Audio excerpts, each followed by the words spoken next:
যদি কোনো মুসলমান যদি সে তৈরি করে কোন মূর্তি মোহাম্মদ সাল্লাল্লাহু আলাইহি ওয়াসাল্লামের, আপনি যদি সেই মূর্তি ধ্বংস করেন, সারা বিশ্বের মুসলমান যদি আপনার বিপক্ষে থাকে, আমি ডাক্তার জাকির নায়েক আপনার পক্ষে থাকবো। কারণ মূর্তি বানাতে হয় যদি ভাস্কর্য আপনাদের শখ থাকে যে আমরা ভাস্কর্য বানাবো, তাহলে সৌদি আরবের মতো বানান। সৌদি আরবের কিয়ামতের দিন তাকে সবচাইতে বেশি শাস্তি দেওয়া হবে যে প্রাণীর ছবি আঁকে বা মূর্তি বানায় কিংবা স্ট্যাচু বা স্কাল্পচার বা ভাস্কর্য তৈরি করে। দেখা গেছে দুনিয়ার বুকে যত মানুষ এই মূর্তি তৈরি করেছে, পরবর্তী সেটা ইবাদতের উপকরণ হয়ে গেছে ধীরে ধীরে। যে ওই সময় আল্লাহ নবী সাল্লাল্লাহু আলাইহি সাল্লাম মূর্তিগুলোকে ভাঙছেন আর বলছেন ওয়াকুল জাআল হক ওয়া জাহাকাল বাতিল ইন্না বাতিলা কানা যাহুকা। সত্য এসেছে, মিথ্যা দূরীভূত হয়েছে, মিথ্যা দূরীভূত হওয়ারই ছিল। মুসলমানের বাচ্চা ছবি মূর্তি তৈরি করতে পারে না, মুসলমানের বাচ্চা ছবি মূর্তি তৈরি করতে পারে না, মুসলমানের বাচ্চার ছবি মূর্তি তৈরি করতে পারে না। শোনো, আমি বলেছি যখন 24 ঘন্টার মধ্যে সব ছবি মূর্তি ভেঙে দিতে হবে, তখন আমি বলেছি আমি 2 নম্বর আসামি। 1 নম্বর আসামিকে মুহাম্মদ সাল্লাল্লাহু আলাইহি ওয়াসাল্লাম, তার যদি ফাঁসি হয় তাহলে আমার আজীবন জেল হবে। আমি মুসলিম চিররণবীর, মরণকে করি না ভয়, মরলে শহীদ বাঁচলে গাজী, আমার উভয় সমান, মরা হয় যতটুকু, বেঁচে থাকা ততটুকু। আবার পরিষ্কার বলছি, আমরা ভাস্কর্য বিরোধী, আমরা মূর্তির বিরোধী। সেই মূর্তি যদি বঙ্গবন্ধুর হয়, সেই মূর্তির বিরোধী আমরা। সেই ভাস্কর্য বা মূর্তি যদি প্রেসিডেন্ট জিয়াউর রহমানের হয়, আমরা সেই মূর্তিরও বিরোধী। সেই মূর্তি যদি আমার বাবারও মূর্তি কেউ নির্মাণ করে, আমি সেই মূর্তিও ভেঙে গুড়িয়ে দেব। যে দেশের মানুষ এখনো চিকিৎসাবিহীন মারা যাচ্ছে, যে দেশের মানুষ আজকে ডাস্টবিনে কাক কুকুরের সাথে খাদ্যের জন্য লড়াই করছে, সেই দেশের টাকা দিয়ে ওখানে মূর্তি স্থাপন করা হবে, বাংলাদেশের মানুষ মানতে পারে না, সহ্য করতে পারি না। ইব্রাহিম আলাইহিস সালাতু ওয়াস সালাম সকল মূর্তিকে ভেঙে দিলেন, সকল মূর্তিকে ভেঙে দিয়ে যে মূর্তি এবং ভাস্কর্যের মধ্যে সংজ্ঞাগত একটি পার্থক্য দেখানো হলো, এই পার্থক্য তারা কোথায় পেয়েছেন তারাই ভালো বলতে পারেন। The right life is yours. যদি কোনো মুসলমান যদি সে তৈরি করে কোন মূর্তি মোহাম্মদ সাল্লাল্লাহু আলাইহি ওয়াসাল্লামের, আপনি যদি সেই মূর্তি ধ্বংস করেন, সারা বিশ্বের মুসলমান যদি আপনার বিপক্ষে থাকে, আমি ডাক্তার জাকির নায়েক আপনার পক্ষে থাকবো। কারণ মোহাম্মদ সাল্লাল্লাহু আলাইহি ওয়াসাল্লামের মূর্তি তৈরি করা সম্পূর্ণ নিষেধ। যদি কোনো মুসলমান পাগল মোহাম্মদ সাল্লাল্লাহু আলাইহি ওয়াসাল্লামের মূর্তি তৈরি করে এবং তার পুজো করে, আর আপনি একজন অমুসলিম যিনি ইসলাম সম্পর্কে জানেন, আপনি যদি সেই মূর্তি ধ্বংস করেন, যদি সারা বিশ্বের মুসলমান আপনার বিপক্ষে থাকে, আমি ডাক্তার জাকির নায়েক আপনার পক্ষে থাকবো। যদি মূর্তি বানাতে হয় যদি ভাস্কর্য আপনাদের শখ থাকে যে আমরা ভাস্কর্য বানাবো, তাহলে সৌদি আরবের মতো বানান। সৌদি আরবের প্রত্যেকটা রাস্তার মোড়ে মোড়ে ভাস্কর্য রয়েছে, প্রত্যেকটা মোড়ে মোড়ে। কি আছে? সমুদ্রের নিচে যত উন্নত মানের ডিজাইনের কিছু আপনার অ্যাকুরিয়ামে রাখা যায় এমন কিছু উদ্ভিদ তারা ভাস্কর্য করে রেখে দিয়েছে, আপনি করেন।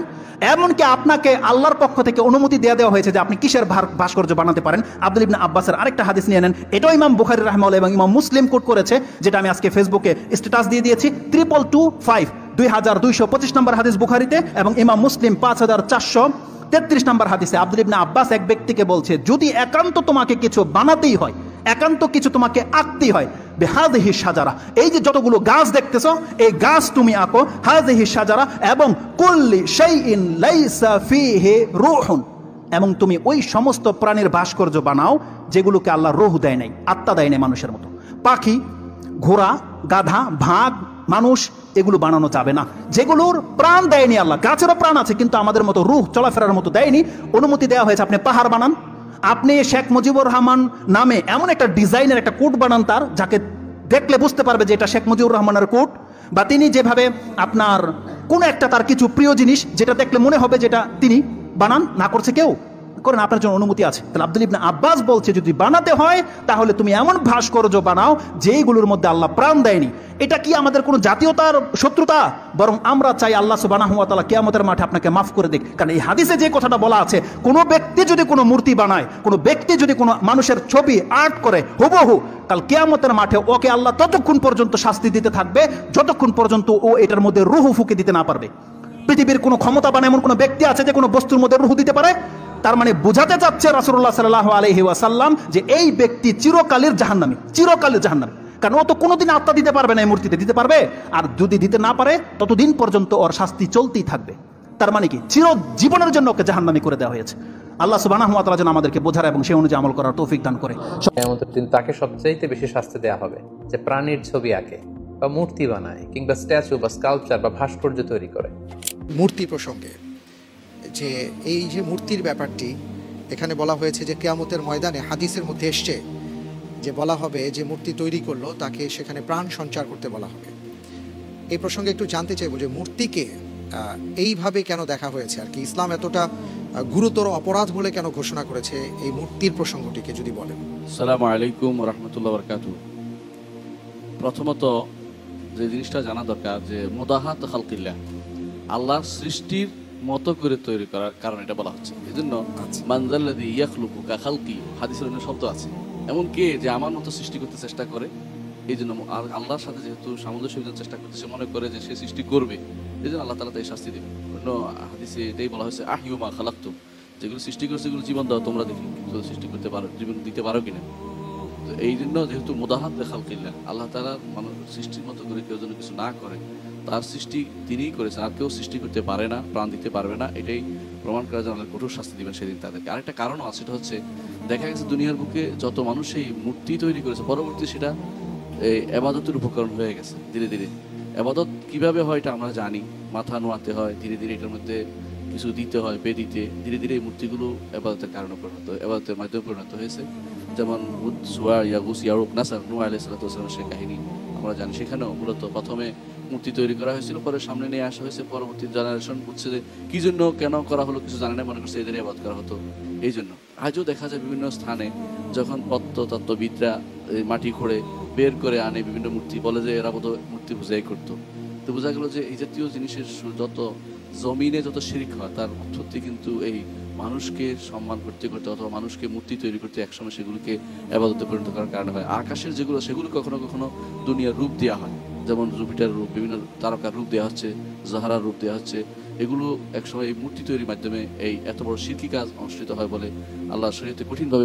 সূরা ইসরা 81 নম্বর আয়াতে আল্লাহ পাক রব্বুল আলামিন বলছেন যে ওই সময় আল্লাহ নবী সাল্লাল্লাহু আলাইহি ওয়াসাল্লাম মূর্তিগুলোকে ভাঙছেন আর বলছেন ওয়াকুল জাআল হক ওয়া জাহাকাল বাতিল ইন্না বাতিলা কানা যাহুকা, সত্য এসেছে মিথ্যা দূরীভূত হয়েছে, মিথ্যা দূরীভূত হওয়ারই ছিল।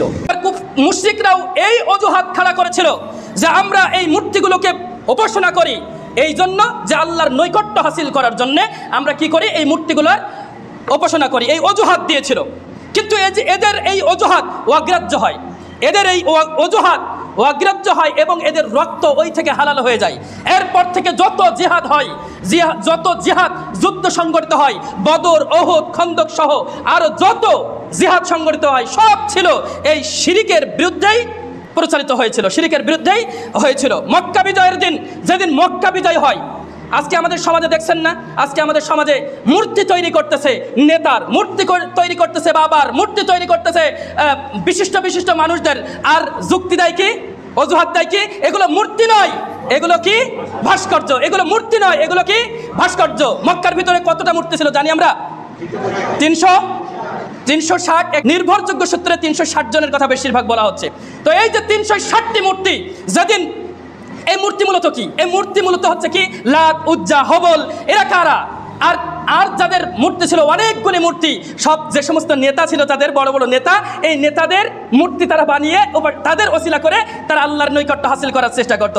আজকে আমাদের সমাজে যে মূর্তিগুলো তৈরি করা হচ্ছে ঠিক একই রকম অজুহাত দিচ্ছে। ওদের ওই মূর্তির অজুহাত আর এদের এই মূর্তির অজুহাত কেমন, কি অজুহাত? যে এটা থেমিস দেবীর, এটা মূর্তি নয়, এটা ভাস্কর্য। থেমিস দেবীর এটা মূর্তি নয়, এটা কি, এটা ভাস্কর্য। দেখো মুসলমান, আল্লাহর নবী সাল্লাল্লাহু আলাইহি সাল্লাম যেদিন মক্কা বিজয় করলেন, যেদিন মক্কা বিজয় হলো, মক্কায় বিজয়ের দিন আল্লাহর নবী সাল্লাল্লাহু আলাইহি সাল্লাম মক্কার ভিতরে, কাবার ভিতরে ঢুকলেন।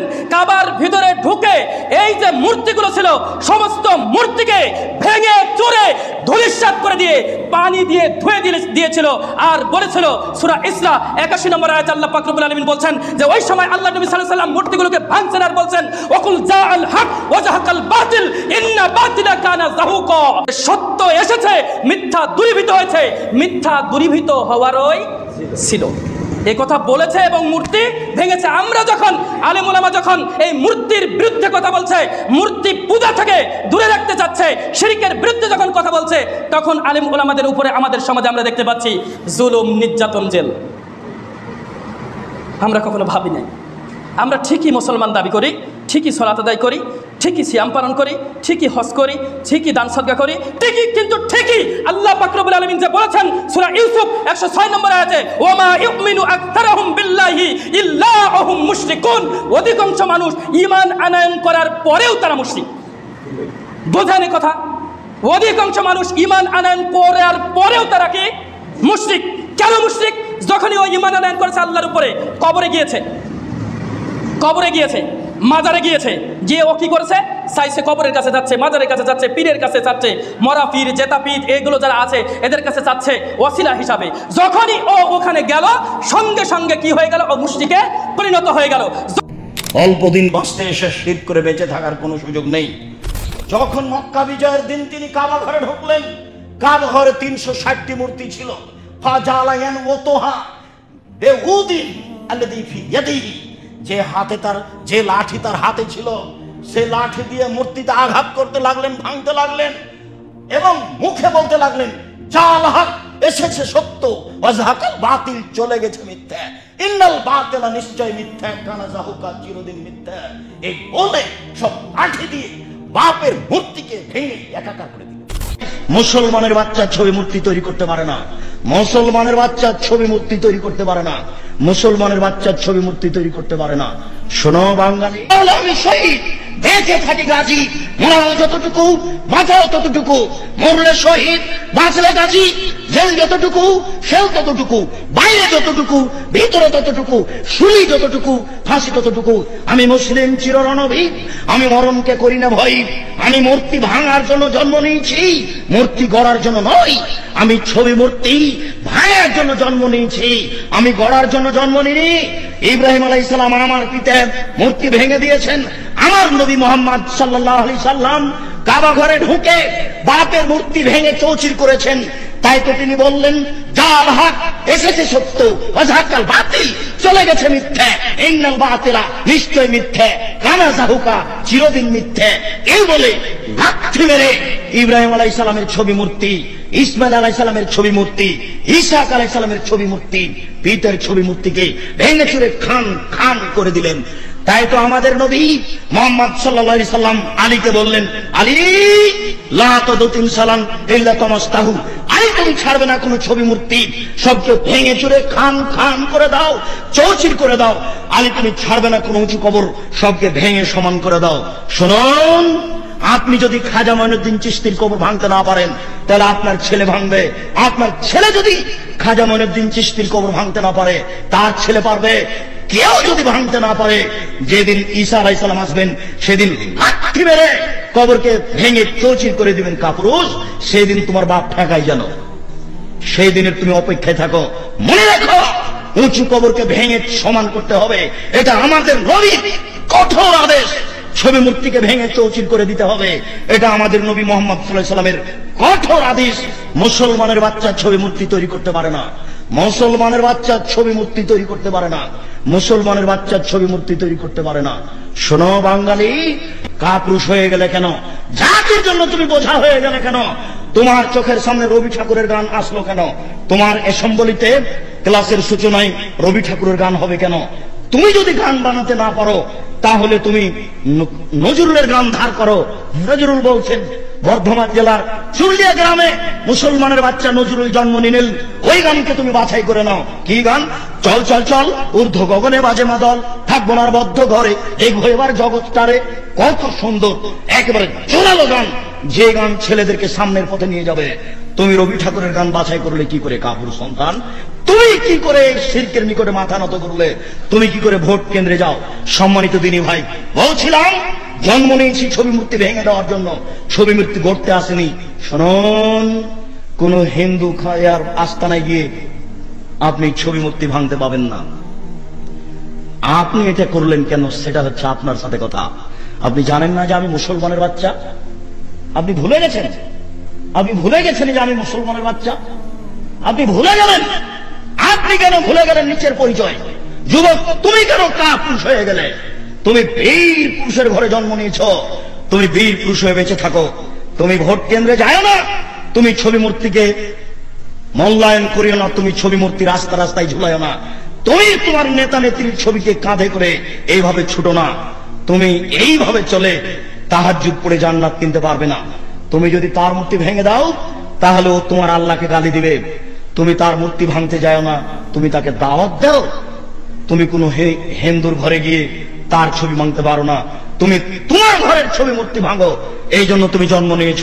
সম্মানিত দিনী ভাই, ছবি মূর্তিকে মূল্যায়ন করা শিরক। এই দেশের মাটিতে অসংখ্য শিরক রয়েছে। শিরক থেকে বেঁচে থাকুন।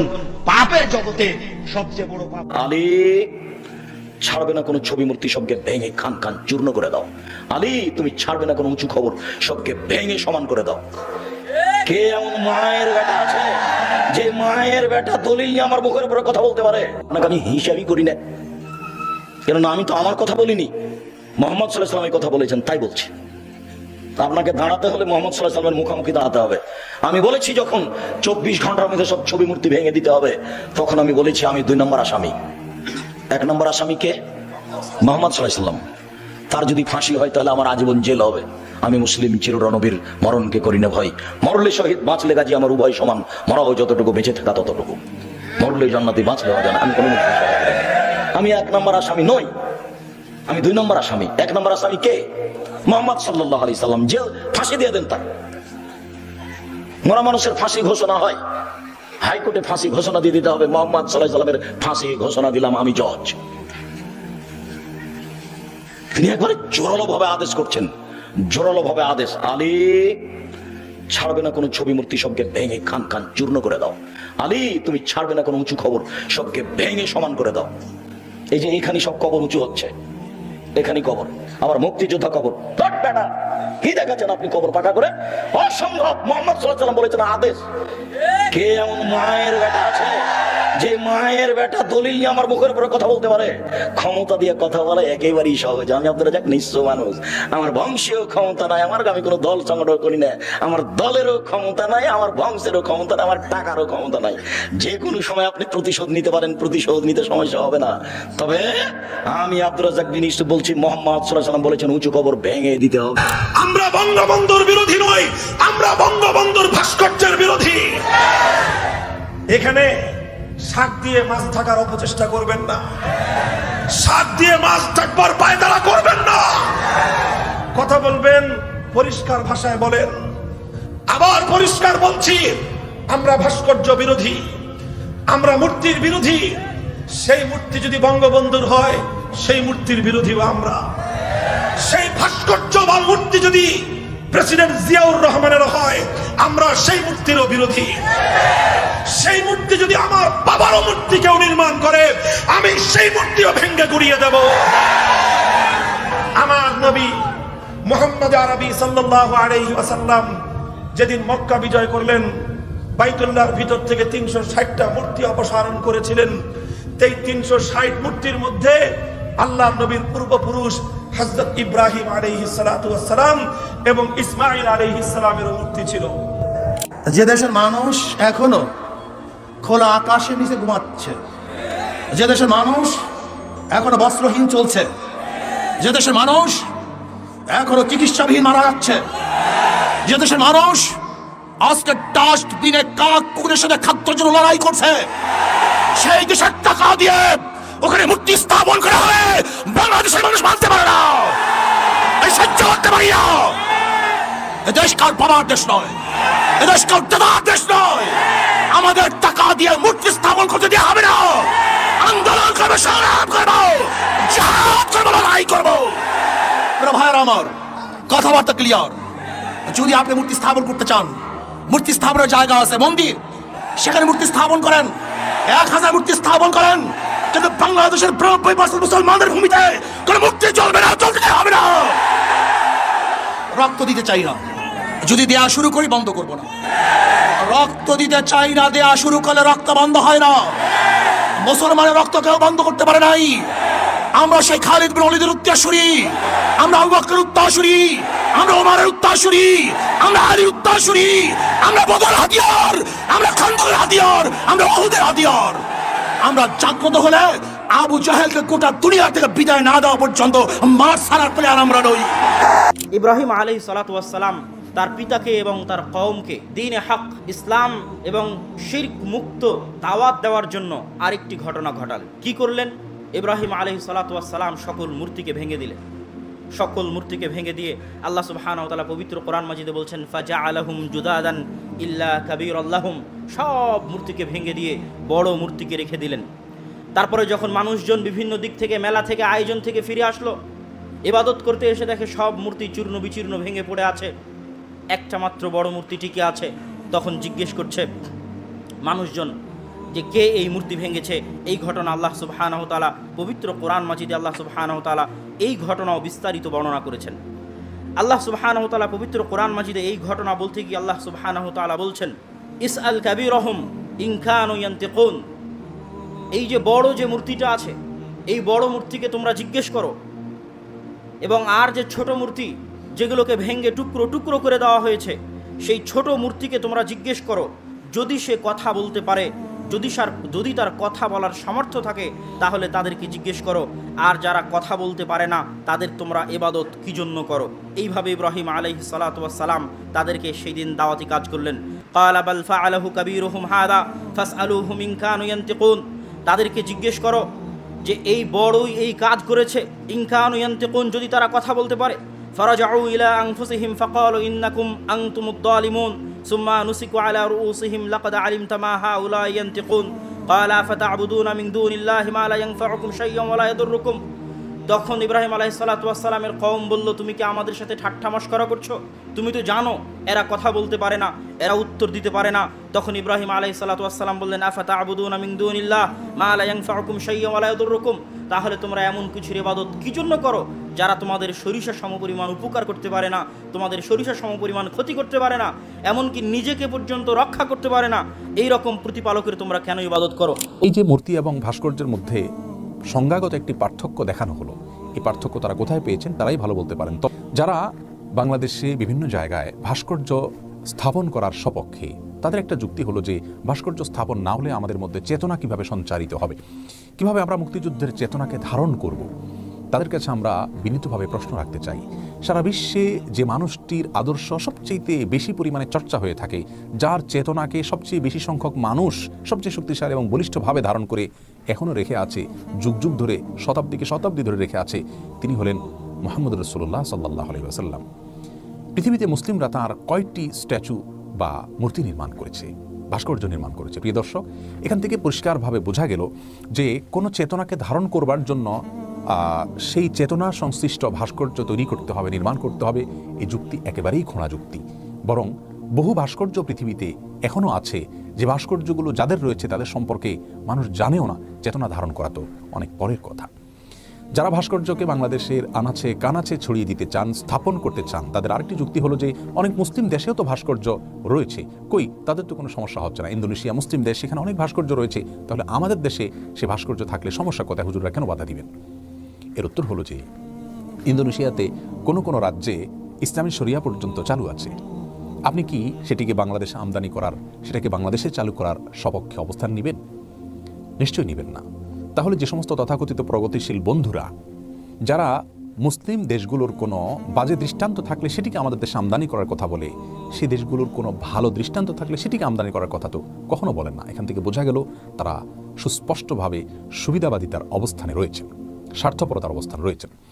তাদের আরেকটি দাবি হলো যে এটি এক প্রকারের শিল্প, ভাস্কর্য এক প্রকারের শিল্প, অতএব এই শিল্প আমাদেরকে ধরে রাখতে হবে। শিল্পের বিরোধিতা করতে পারে মূর্খ মানুষেরা শুধুমাত্র। প্রিয় দর্শক, আমরা এ ব্যাপারেও তাদের কাছে বিনীতভাবে প্রশ্ন করতে চাই যে কোনো কিছু শিল্প হলেই সেটি আমাদের ধারণ করতে হবে? পৃথিবীতে বহু প্রকারের শিল্প আছে, অনেক সমাজে অনেক রকমের শিল্প আছে, সব শিল্পকে আমরা আমাদের সমাজে আমদানি করব? যেমন পাপুয়া নিউগিনি লোকদের শরীরে, তাদের দেহে, অবয়বে, তাদের জীবন আচারে, তাদের সংস্কৃতিতে অনেক প্রকার শিল্প আমরা দেখতে পাই, যা দেখে আমাদের দেশের মানুষ অনেক সময় হেসে দেয়, কারণ সেগুলো আমাদের সমাজে নেই। সেই শিল্প নিশ্চয়ই আমরা কেউ আমদানি করব না। যারা আজ ভাস্কর্য শিল্পকে বাংলাদেশে ছড়িয়ে দিতে চান, তারা তাদের পরিবারের সদস্যদের মধ্যে পাপুয়া নিউগিনির লোকদের শিল্পকে নিশ্চয়ই ধারণ করার কথা বলবেন না। আমেরিকাতে নারী পুরুষরা মানুষের সম্মুখে উলঙ্গ হয়ে যাওয়া, বিবস্ত্র হয়ে যাওয়াটাকে অনেক সময় এরা শিল্প হিসাবে মনে করে। সেই সাথে আপনার দেখা যায় যে কোনো মানুষের গালে ফুটো করে সেখানে লোহা বা কোনো ধাতব কোনো কিছু ঢুকিয়ে দেওয়া হয়, থুতনিতে কোনো প্রকার রিং ইত্যাদি স্থাপন করা হয়, নাকের এক পাশ দিয়ে প্রবেশ করিয়ে অপর পাশ দিয়ে বের করে কোনো পাত ইত্যাদি রেখে দেওয়া হয়, এটা এক প্রকার শিল্প। এই শিল্পকেই তিনি নিজের জন্য, নিজের পরিবারের লোকদের জন্য গ্রহণ করবেন? তাহলে বোঝা গেল যে শিল্প আমার বিশ্বাসের সঙ্গে যায় না, আমার সংস্কৃতির সঙ্গে যায় না, সেই শিল্প আমাকে আমদানি করতে হবে, এটি মোটেও সঠিক কথা নয়। এদেশের লক্ষ লক্ষ কোটি কোটি মানুষ, বরং বেশিরভাগ মানুষ ভাস্কর্য শিল্পকে আমদানি করার জন্য আমাদেরকে বলেনি, বরং এটি আমাদের বিশ্বাসের সঙ্গে যায় না, যার কারণে কোনো কিছু শিল্প হলেই সেটি আমদানি করতে হবে, তা মোটেও সঠিক নয়। যারা ভাস্কর্য নির্মাণ এবং স্থাপনকে জায়েজ মনে করেন তারা কোরআন হাদিস থেকে কিছু উদ্ধৃতি পেশ করে থাকে। তোর মধ্যে থেকে একটি হলো আয়েশা রাদিয়াল্লাহু তাআলা আনহার ঘটনা। আমরা জানি সহিহ বুখারীতে বর্ণিত হয়েছে, আয়েশা রাদিয়াল্লাহু তাআলা আনহা তিনি ছোট ছিলেন, তার বাসায় খেলনার পুতুল ছিল, তিনি তার বান্ধবীদের সাথে সেই পুতুল দিয়ে খেলা করতেন।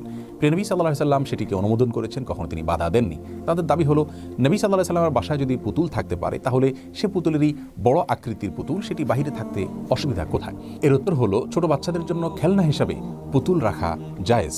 হাফেজ ইবনে হাজার আসকালানি রাহিমাহুল্লাহ, যিনি সহিহ বুখারীর সবচেয়ে বড় ব্যাখ্যাতা এবং সবচেয়ে বড় ব্যাখ্যা গ্রন্থ ফাথুল বারীর রচয়িতা, তিনি সেখানে লিখেছেন এই হাদিসের ব্যাখ্যায় যে এখানে উদ্দেশ্য হলো বাচ্চা হিসাবে আমাদের আয়েশা রাদিয়াল্লাহু তাআলা আনহা, শিশু হিসাবে আমাদের আয়েশা রাদিয়াল্লাহু তাআলা আনহা এটা দিয়ে খেলা করেছেন, তার জন্য জায়েজ রয়েছে। কিন্তু বড়দের জন্য এটিকে স্থাপন করা, সম্মান করা বা সম্মানজনকভাবে এটিকে প্রদর্শন করা জায়েজ নয়। ইসলাম বহু পূর্বেই ছবি হারাম করেছে, মূর্তি হারাম করে দিয়েছে। ঘরে ঘরে ছবি, রাস্তায় রাস্তায় ছবি, শুধু ছবি স্তম্ভ মূর্তি বানাচ্ছে বিশাল বিশাল। জনগণের টাকা তুমি নষ্ট করতে পারবে না মূর্তি তৈরি করার জন্য। আমরা মুসলমান জনগণ, আমরা ইসলামের স্বার্থে জীবন দিতে প্রস্তুত, মূর্তির জন্য নয়। যদি মূর্তি বানানো জায়েজ হতো তাহলে কাবা ঘরের পাশেই আমার নবীর মূর্তি থাকতো।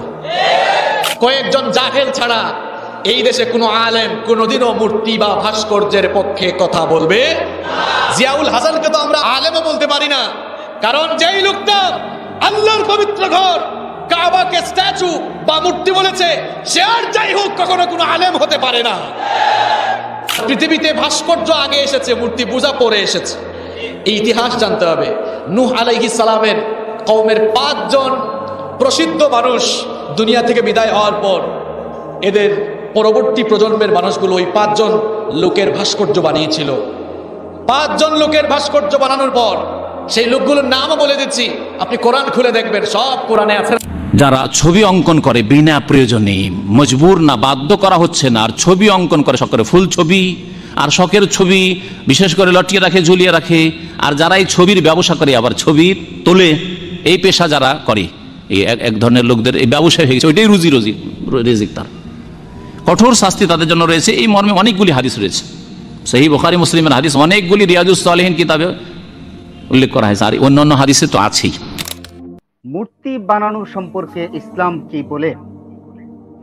জি ধন্যবাদ। ইসলাম সম্পূর্ণ মূর্তি পূজা, মূর্তি বানানো এই বিষয়গুলোকে সম্পূর্ণ নিষিদ্ধ করেছে, হারাম করেছে। উনি বলেছেন বাংলাদেশের মূর্তি ভেঙে চুরমার করে দিয়েছে, এটাকে তাওহীদ প্রতিষ্ঠার জন্য করেছে। এরা করেছে, শেখ মুজিবের মূর্তি ভাঙছে, কিন্তু জিয়াউর রহমানেরটা ভাঙেনি কেন? হ্যাঁ, বেগম রোকেয়ারটা ভাঙেনি কেন? এটা মূর্তি ভাঙ্গা না, এটা মুজিব ভাঙ্গা। কথা বোঝা গেছে? আর যাদের অন্তরে তাওহীদ আছে তার আগে মাজার ভাঙবে, মূর্তি ভাঙবে না আগে। আমরা তালেবান না, তালেবানরা সব মূর্তি ভাঙছে, কিন্তু মাজার গুলো সুন্দর করে সাজাইছে। আবার মূর্তি পূজারি ওরা। কার সাথে তুলনা করেন আপনি? কার সাথে তুলনা করেন আপনি? আবার মানুষ হন, আবার বুঝেন শরীয়ত। আপনি কি মনে করেছেন? আল্লাহ রাসূল বলেছেন আলী রাদিয়াল্লাহু আনহু, হ্যাঁ শুনেন, লা তাতাতিমসান ইল্লা তামাসতাহু ওয়ালা কবরান মুশতাবিন ইল্লা সাইওয়াতাহু। আলী শোনো, যাও বের হও, যত ছবি এবং মূর্তি রয়েছে, যত ছবি মূর্তি রয়েছে মাটি ভেঙে চুরমার করে দাও, যত উঁচু কবর রয়েছে সবগুলো মাটির সঙ্গে মিশিয়ে দাও। আপনি হাদিস অনুবাদ করতে গেলে গরম হাওয়াই লাগবে, আপনি তো অনুবাদ জীবনে করেনই।